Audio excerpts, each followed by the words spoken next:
I've often heard it said that, especially as a hitter, if you fail 7 out of 10 times, they put you in a Hall of Fame.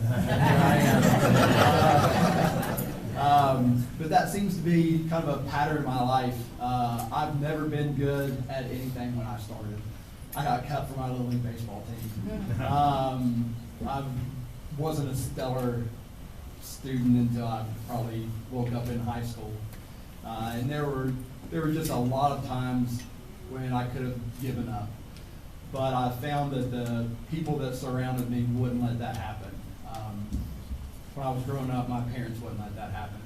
And there were a lot of times when I could have given up, but they kept pushing me forward. And in academics, in athletics, but more importantly in life, they wouldn't let me quit. After I graduated from Concord, I met my beautiful wife, and she kept pushing me through too.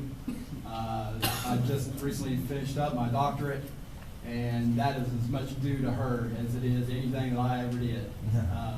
Both of my boys grew up with me, being a student and a teacher at the same time.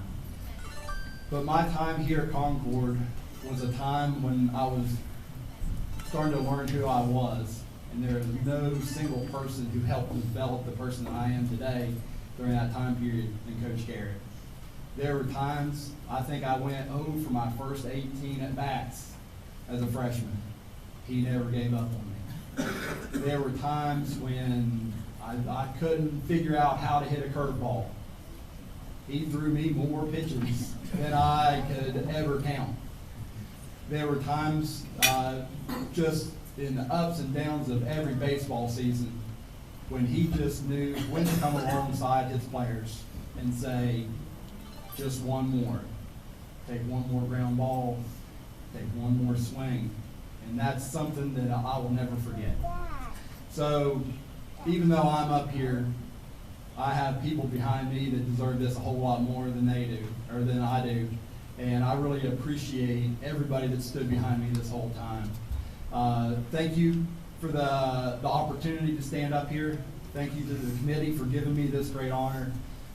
Thank you to my parents. Thank you to my wife and my kids. And thank you to Coach Cather for everything that you've done.